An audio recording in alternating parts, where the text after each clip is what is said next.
And so this infrastructure of information that has been set up across these decades is really now playing out in front of us in the way that Israel has fought this war and the informational advantage that it has had from being able to insinuate itself into supply chains, in ways of targeting individuals, in the ways of tracing Ismail Haniyeh via WhatsApp. This is a long way from poisoning wells and the Dir Yassin massacre. We are talking a massive, massive difference in the Zionist movement. And that is due to the invention of the internet in between the Nakba, the Naksa, and then what we have now, which is ultimately will be seen as the bigger Nakba in my humble opinion. It's not a question of which companies are with Israel. It's a question of which company or companies might not be with Israel.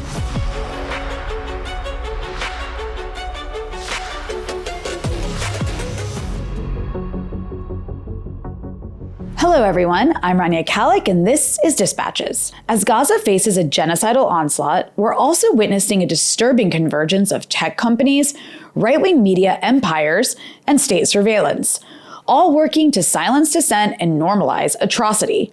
From Microsoft and Meta aiding apartheid censorship, to the US government using AI to target student protesters, and a global media network bankrolled by oligarchs like Rupert Murdoch manufacturing consent for empire, this is techno-fascism algorithmically shoved down our throats.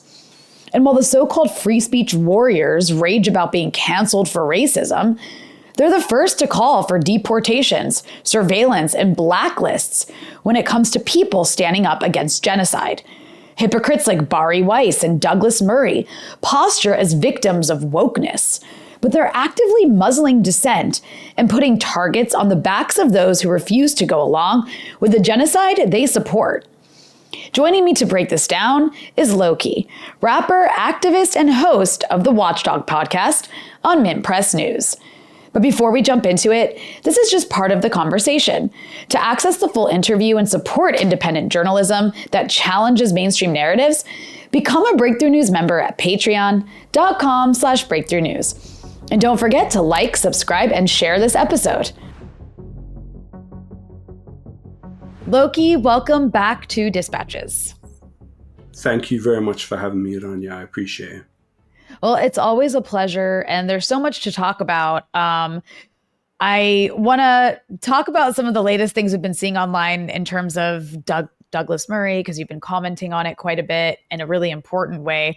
But before we get to that whole Joe Rogan saga, I first wanted to talk to you a bit about something that you and I discussed in the last episode I had you on, which is the role of these tech companies in facilitating the genocide in Gaza, because not just because that's horrible what they're doing there, increasingly a lot of these same companies have been involved in suppressing dissent in the US, especially with this sort of Trump 2.0 administration that's been really cranking up the repression, particularly against pro-Palestine protesters. I know a lot of tech companies play a role as well in doing similar censorship and suppression in the UK and really around the world. And I kind of feel like we should be calling it I'm sort of stealing this from Yanis Varoufakis because he calls it techno-feudalism, but I feel like it's techno-fascism that we're dealing with right now with a lot of these big tech companies. So I think a good place to start is I wanted to ask you, because you've been following this quite closely since even before the genocide in Gaza, what we recently learned about Meta, which is the company that owns Facebook and Instagram and WhatsApp, and its ties to the Israeli government.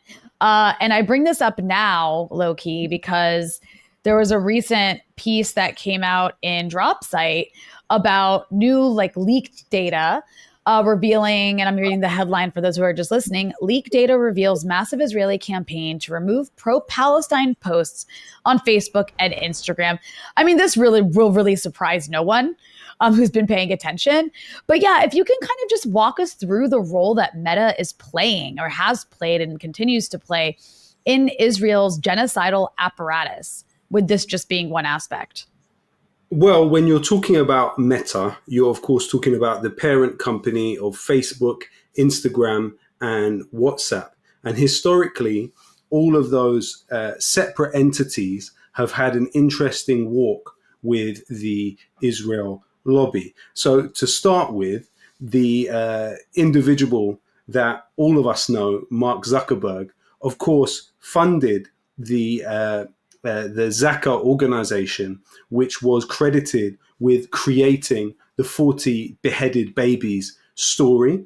We also know that the Jan Koum, who was the founder of WhatsApp, not only funded AIPAC, but also funded other Israel lobby groups, but also organizations which build settlements, illegal settlements in the West Bank.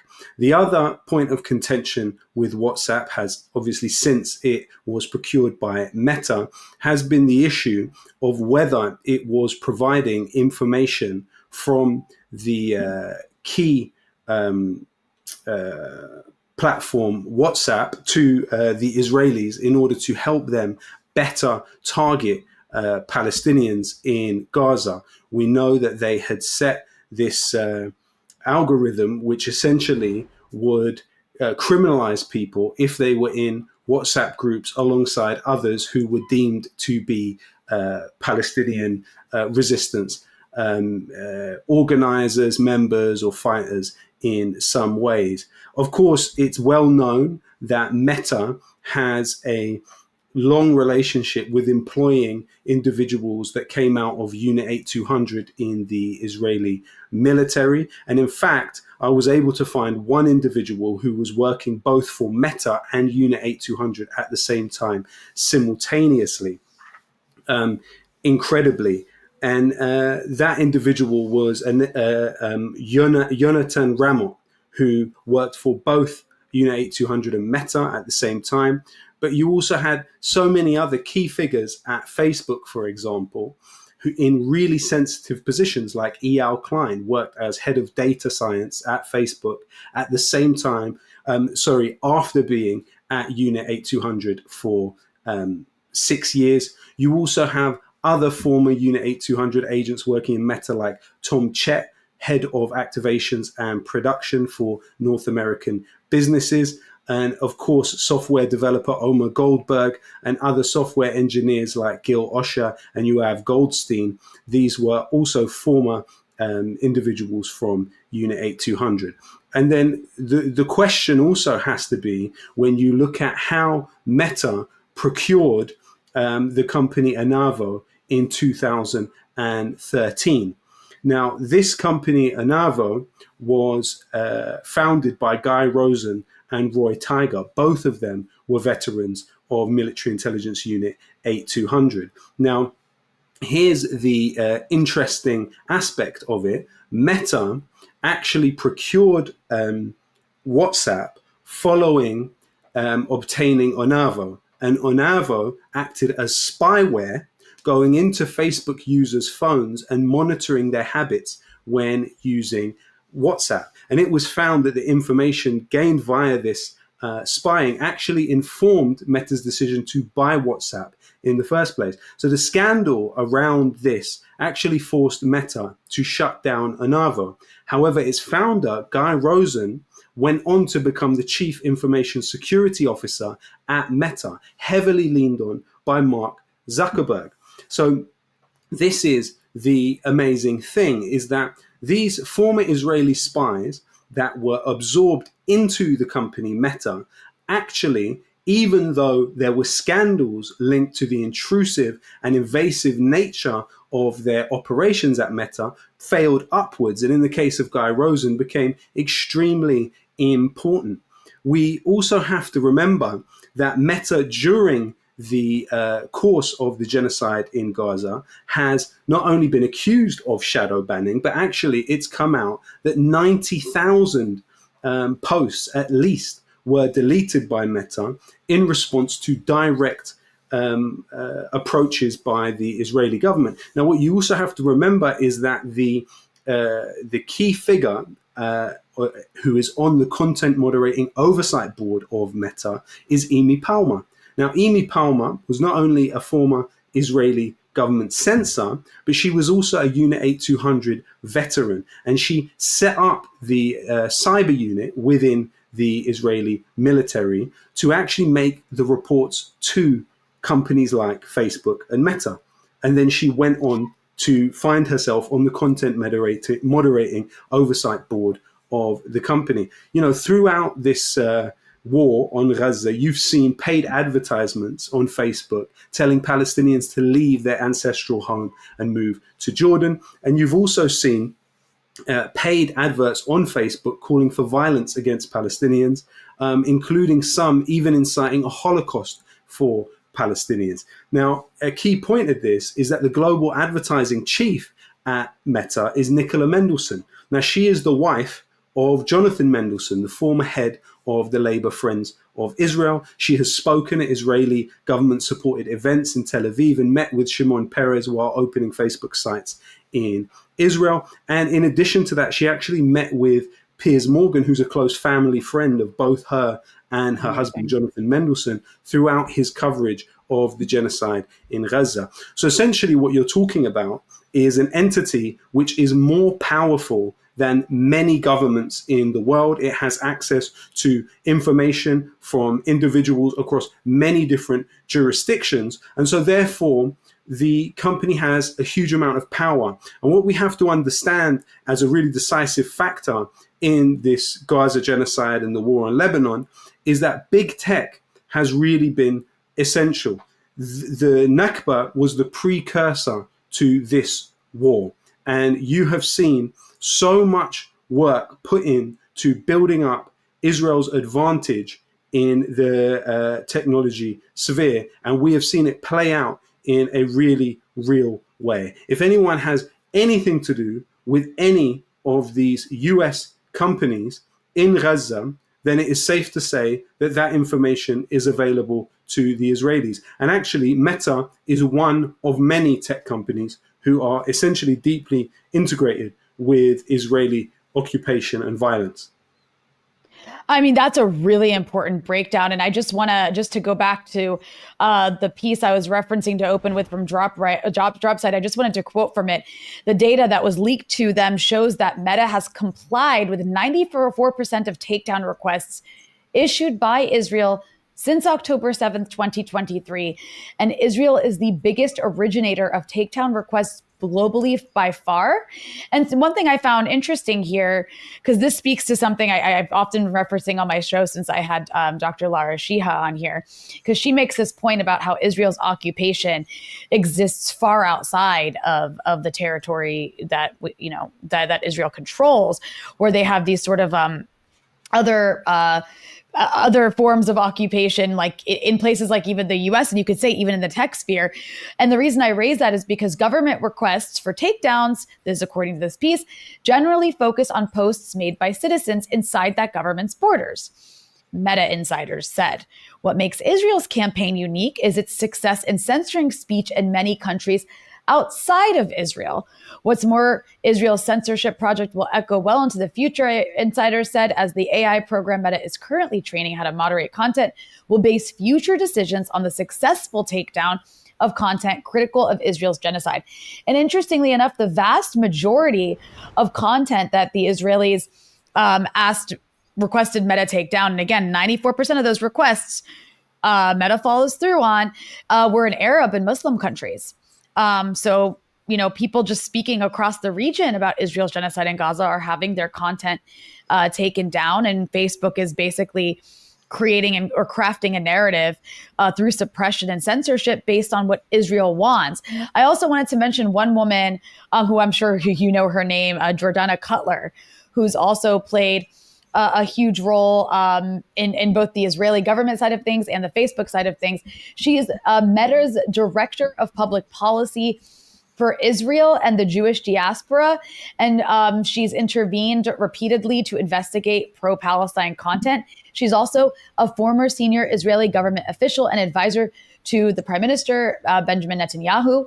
And she's constantly using her role to, frame the narrative in Israel's favor and advocate for censorship. So I don't know if you want to comment on any of that before we move on, but it really is important for people to understand just how fully integrated Israel's intelligence apparatus is in this enormous tech company. Well, actually, it's a well established policy of Israel to surround the company both from within and without, from outside and inside. And so Jordana Cutler went from being an advisor to Benjamin Netanyahu, having a key position at Likud, to being the chief of staff at the Israeli embassy in Washington, to then going directly into the sensitive position at Facebook. And so what they do is essentially populate Israeli agents within the company and then make complaints from the Israeli government, which are then received by the Israeli government, were received by the Israeli agents within the company, who then exact policy within the company on the basis of the reports that they have received. So the case of Facebook and Meta generally is definitely lock in step with all of that. Yeah, it really is incredible the way these. I mean, it's brilliant on the part of the Israelis, I suppose, if you want narrative controls to get ahead of everything by doing this, especially when you recognize that the world is increasingly hating you. Another tech company I wanted to ask you to talk about a bit is Microsoft, which recently made headlines because a few of its employees were protesting Microsoft's collaboration with the Israeli army. And perhaps that will surprise some people, or maybe not. But can you talk to us a bit about Microsoft's role here in Israel's death machine? So what you had was the Moroccan Ibtihal Abu Assad, if I remember correctly, interrupting the Microsoft AI CEO Mustafa Suleyman during a live streamed conference, protesting about the use of Microsoft Azure cloud technology for the Israelis. And really, Microsoft has been involved in the Israeli war machine in a myriad of ways for a very, very long time. Actually, you had previously Highfield Capital, one of the highest shareholders in Microsoft with 31 million shares. Now, the chairman of that firm, Jonathan Jacobson, was also the chairman of Israel's Institute for National Security Studies at the same time. Now, that's a key Israeli intelligence think tank. He was a trustee of Birthright Israel and also was a funder of settlements and the Friends of the IDF.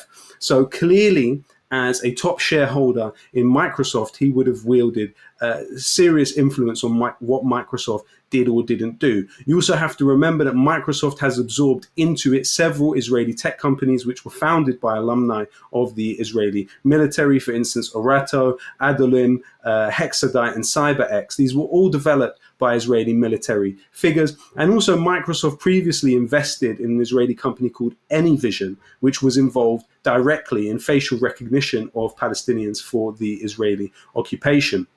And Microsoft has also, for a long time, collaborated with both Elbit Systems and Israeli Aerospace Industries and provided Xbox controllers for use in controlling Israeli tanks. We know that Microsoft dispatched mentors to an Israeli military hackathon that lasted for 24 hours, during which you had a way in which Microsoft experts were able to guide Israeli cadets and soldiers on how to use their stuff, identify their enemies, and control robots with drones. And also you have the Microsoft HoloLens, which is a sort of mixed virtual reality device which the Israeli military uses.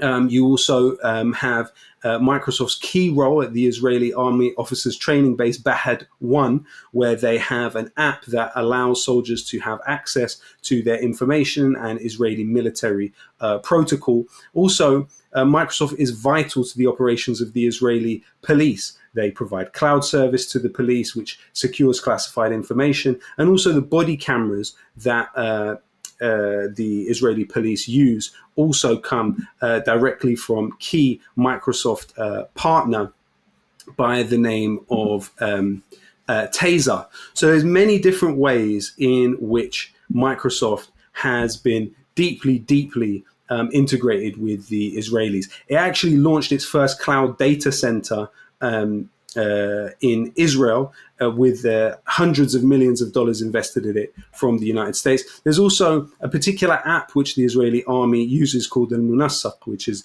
the coordinator. And basically this coordinator app is used by the Israeli civil administration in the West Bank to manage the issuing of permits to Palestinians for any work within the political entity of Israel, and that runs on the Microsoft Azure, and that munasaq is actually key to authenticating the details of Palestinians. You also have another Microsoft app, which is used by the Israeli military, the soldiers themselves. So it contains facial recognition for the soldiers and fingerprints. And also you have a key collaboration of Microsoft with the Israeli military Mamram unit, which is it enables intelligence gathering through that unit. Another Israeli military unit that they work with is the Shahar unit. And so you have basically about 150 soldiers, officers working specifically with Microsoft technology to run that. There's so many ways, literally an unending amount of ways in which Microsoft is deeply involved in the Israeli occupation, and including inside settlements. So, for example, the Ariel University, which is located in the Israeli settlement of Ariel in the West Bank, has a huge amount of free Microsoft services available to it, the students there. So there's many ways in which Microsoft should and can be targeted for the way in which it has assisted Israel across this time. And with the overall story of the Israeli genocide and Zionist genocide of the Palestinians, Microsoft has played a key role. And those two employees who actually interrupted the 50th anniversary celebration were, of course, fired for that move by them. So it's really a sordid tale. And I think really the role of big tech in this latest chapter of the Palestinian dispossession and genocide will go down as a decisive factor in the story, I would say.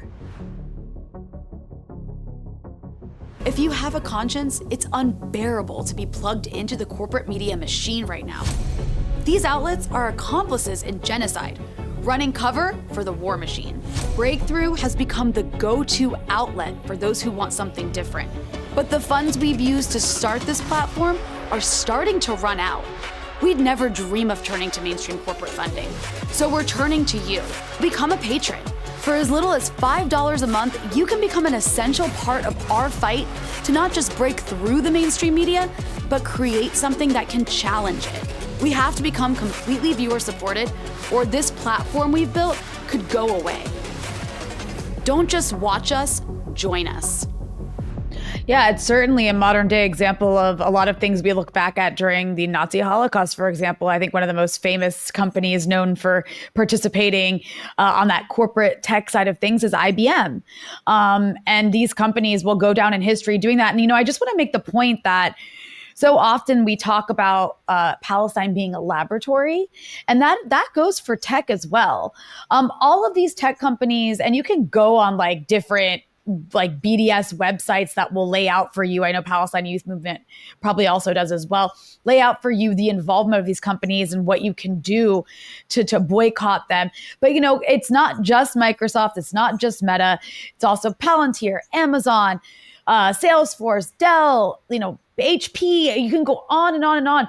There's all these kinds of companies that are involved in various ways in Israel's death apparatus, in settler colonizing Palestine.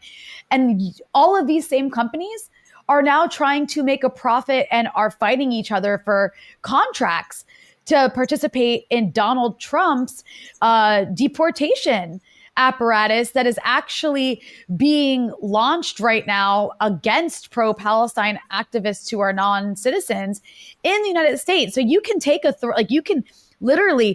there's a thread from what happens in Gaza to what happens in the US to really all around the world, and the way these tech companies are used in repression. It's not to say that tech is, inherently bad, or AI is inherently bad. I mean, that's a different conversation. I know some people might disagree with me on that. I think it can be quite useful. But the fact of the matter is, in this horrible imperialist system that we live in, these companies are making it all possible and more effective and actually quite scary.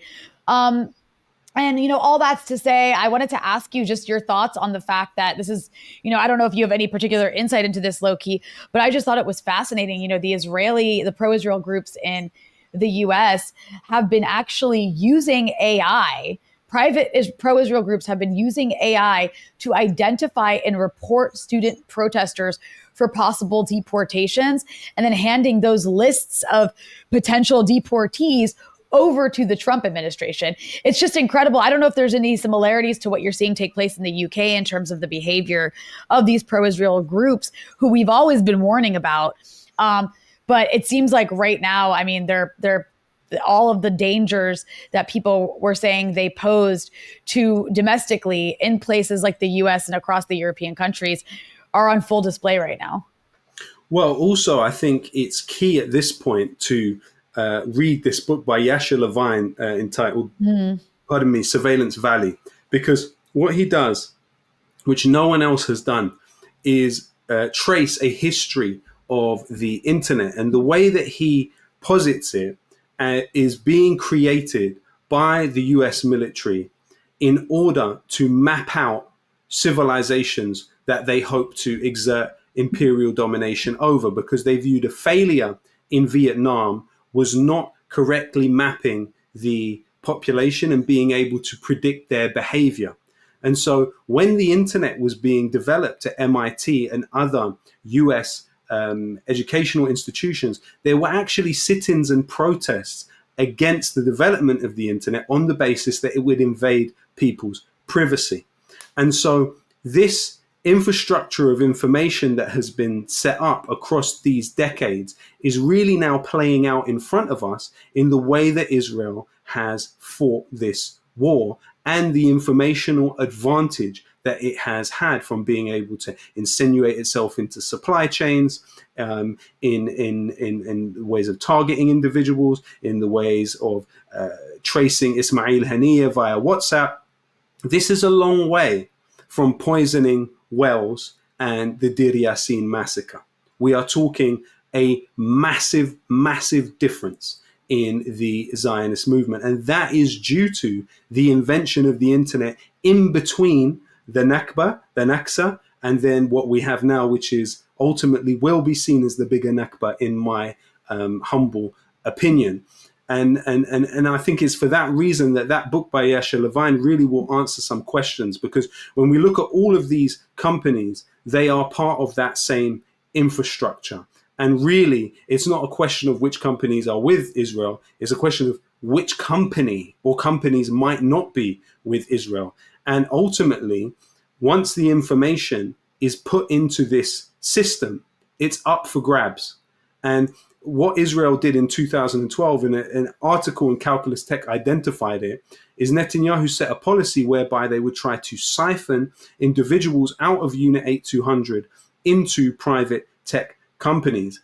And one of the key ways they did that is through an organization founded by Paul Singer called the Startup Nation Central. And what that sought to do was make BDS an impossibility by integrating these Israeli intelligence units like 8200 or the Talpot with key US tech companies, and also direct jobs towards Israel as well at the same time. And we've seen that advantage play out, I would say.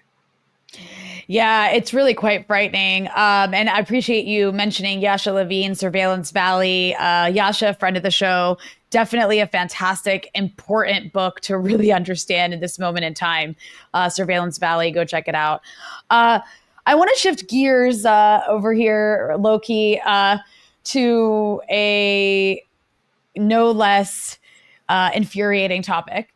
And that is these hypocrites like Douglas Murray, who spend so much time just whining about the woke left and wokeness. But the second it comes to Israel, they want to shut everybody up. So Douglas Murray, and I'm going to let you explain to our audience who the Douglas Murray is, because not everybody maybe not everybody knows. But, a lot of clips of him have gone viral in the last few days because he was on Joe Rogan's podcast. Joe Rogan has, I think, the most downloaded podcast in the world. And we can talk about Joe Rogan too. But I just wanted to play a clip of his appearance on that podcast where he is having a back and forth with this guy, Dave Smith, who I think is a libertarian. You can explain when I get to you on this about Israel. Dave is very much against what Israel's been doing in Gaza. Obviously, Douglas Murray has been a huge supporter of that genocide. And God, he is just so smug and obnoxious. So I'm going to play a very short clip so I don't have to subject people to too much of him. But here was a little clip of one of their exchanges on that program. There are plenty. Have you been to the crossing points? No.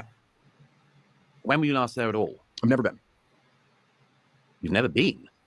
Well, am I not allowed to talk about it now? I've never been to. Have you ever been to Nazi Germany? Are you allowed to have feelings about them? You can't time travel, but you can travel. Okay, but so what? So what's the point? No, okay. I find that lots of people have been there and agree with me, and lots of people have been there and agree with you. Yeah, but so if I you're don't going to spend a year and a half talking about a place, you should at least do the courtesy of visiting it. All right.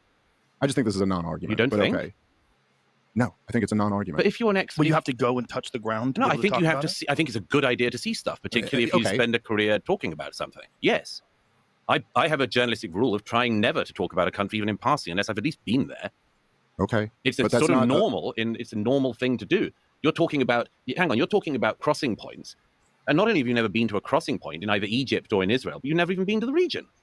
Okay. Again, I think this is a non-argument. I don't understand. No, it's not a non-argument. Yeah, it is. It's not a non-argument. If you're insisting that you're an expert of some kind, or not claiming you're an expert, but still talking about it, about the provisions going into Gaza or not, if you've never seen any of this going on. So you're not allowed to speak about things that you've read about. You can only speak about things that you've seen with your own eyes. You can talk about what you want, as you're proving. But that is a different matter from spending an awfully long amount of time talking about an issue in a region you haven't even had the courtesy to visit, whilst developing all of these views about it. I mean, now I slightly get an idea of where you're coming from. You've read about this blockade, and so you imagine that that's what it is. I imagine you've read all the people who say that Gaza was a concentration camp. Okay, so I really can't stomach too much of this guy. That's all I'm willing to play. There were so many other clips that were making the rounds. I certainly did not go listen to the whole episode. But Lowkey, who is Douglas Murray and why is he going viral? What does this man mean? Why is he so smug? Okay, so it's important to understand, first of all, that Douglas Murray is Eton educated. So Eton is the most prestigious private school in the country, where Boris Johnson, David Cameron were part of something called the Bullingdon Club. I think actually that was post their experience at Eton School. So he's from a very small percentage of the population in that they were educated at this institution. And actually it's an institution which has produced some of the most socially violent and sociopathic political figures. He then goes on to be a key figure, a director at the Henry Jackson Society. Now, the executive director at the Henry Jackson Society is an individual by the name of Alan Mendoza, who simultaneously is the president of the Jewish National Fund, the JNF. That's the biggest settlement building body in Palestine. The patrons of that include the Israeli president and the prime minister. And actually, the Henry Jackson Society shares funds with the West Bank illegal settlements and the Israeli military. The Friends of the IDF has the same funders. Former Israeli ambassador to the United Nations, Dory Gold, and Israel lobbyist Nathan Sharansky are both patrons of the Henry Jackson Society, and at least 2 former employees of the Henry Jackson Society have taken up jobs at the Israeli Ministry of Foreign Affairs. We also know that senior investigator at the Henry Jackson Society, Gor Tsalyachin, was once the Israeli Prime Minister's spokesperson, the Israeli Minister of Defense Media Advisor, and the head of strategic war games in the Israeli military's Operations Directorate. We also know the famous case of Catherine Shakdam, an apparent Israeli spy, Following her exposure as an Israeli spy, she went on to work for the Henry Jackson Society. So Douglas Murray has been part of a Zionist push on the domestic front in Britain for many decades, and it has constantly stoked Islamophobia. It has lobbied for legislation which has sought to, as Douglas Murray put it, make things harder for Muslims across the board in Europe. And so he has created this fake idea of the woke bogeyman, which has many people have kind of gathered around to say, oh, the woke are constantly trying to shut people down. But what people did not understand about that mythology was that it was a mirage in order to justify shutting down the left and anti-war and Muslim voices within the public sphere and within educational institutions. It was really a dog whistle in order to indicate particular sections of society that they did not want to be speaking in this sort of, I would say, a hierarchy of political subjectivity. And so Douglas Murray was a key part of forming that in the public sphere.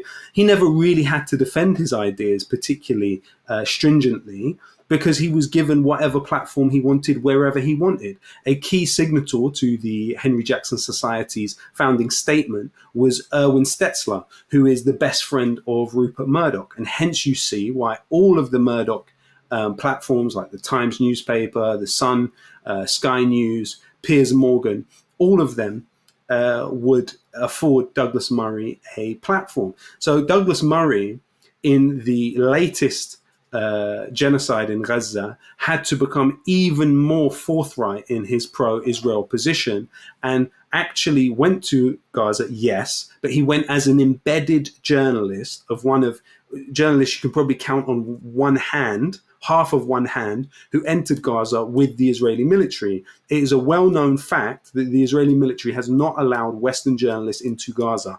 They allowed Douglas Murray because he all but took up arms in this genocide and did everything that Israel could possibly want from him, literally to the point where he was given an award by the Israeli president, Isaac Herzog, for propaganda services. Sorry, just putting on screen. Look at that. Look how happy he is. And you also have to remember that Douglas Murray also attempted to set up a fundraiser for Israeli soldiers in London. But what happened was the workers at the theatre, the Apollo Theatre, refused to hold the event, even though they were offered 3 times their usual wage. And what was the response of Douglas Murray when he was interviewed about it on the news? Is he said to those workers that didn't want to staff my event, just shut up and do your job. So what you're talking about is somebody who is essentially coming from a socially violent perspective. And the amazing thing about that clip that you've just shown is that for all of these years, Douglas Murray would harp on and on and on about the invalidity, the lack of validity in the lived experience argument, that because someone has which of course the Democrat side of the US cultural political establishment, they love the identity politics, and he was supposedly railing against identity politics. But what was revealed very well in that entire podcast was that his entire argument is identity politics, even when he is launching his anti-refugee and anti-migrant push. It's all about identity, and he's making the argument, oh, you can't talk unless you've been there. But you've been there with the Israeli military, and that was a completely contrived setup that he had for Dave Smith.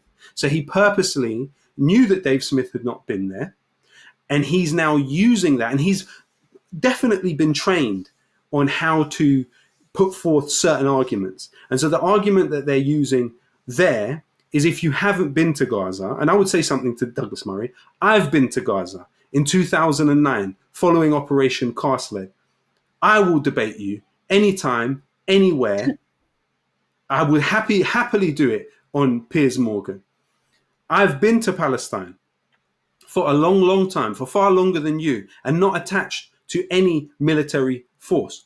So ultimately, this is a snake oil salesman. He's one of the worst creatures of the war on terror, and he has feasted figuratively on the rotting flesh of the millions that have died across the war on terror in the Middle East. He has literally smeared people who are already dead.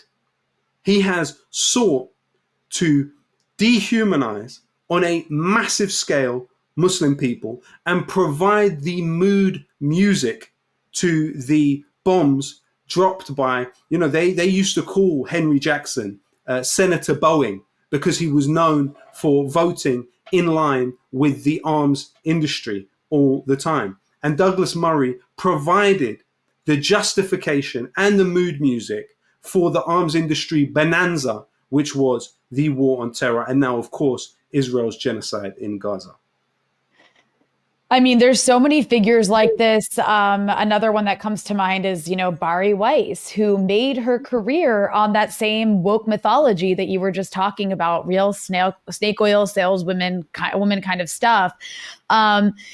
Everybody, all these woke people on the left are authoritarian and they want to shut down free speech, and I'm for free speech. And then suddenly she's putting a target on the back of Rifat El-Arir and telling the Israelis to kill him, which they did. And she's now, hosting episodes where she's trying to help make the case that Mahmoud Khalil, who literally just protested peacefully against the genocide of his people, is somehow some sort of, terrorist sympathizer who's materially supported with his words an organization that America has deemed a terrorist organization. I mean, it's just all complete bullshit, excuse my language, but it is really infuriating, the hypocrisy. And before I move on to ask you about some other obnoxious people, I want to ask you about Joe Rogan, because you did a little thread about Joe Rogan. And when it comes to Joe Rogan, I mean, Lowkey, people in Lebanon watch this guy and think he's some great, just average, cool dude who might even be a leftist. They actually, because, he's had Cornel West on his show and Abby Martin on before, and kind of liked Bernie Sanders. He gives off this idea that and he has a sort of libertarian streak. And sometimes he will host views like that guy, Dave Smith, who oppose the genocide in Gaza. He also hosts a lot of right-wingers, by the way, more right-wingers than he does anyone from the left. But I'm just curious if you could talk a bit about your general thoughts on Joe Rogan and what he represents. Well, I actually think Joe Rogan is quite a blank slate in that I don't think he knows about this aspect of the story, which is that his podcast, along with the biggest podcasts in the world, like Tucker Carlson, like Lex Friedman, Ben Shapiro, though I think Ben Shapiro will be well aware what he's part of, even Piers Morgan, they're all sponsored by ExpressVPN. Now, a VPN provider supposedly gives you more privacy on the internet, but ExpressVPN is owned by one company, and that company is Cape Technologies. Now, Cape Technologies is owned by one person. That's the Israeli billionaire Teddy Sagi. If you enjoyed this episode and want to hear the rest, you can access it by becoming a Breakthrough News member at patreon.com/breakthrough news.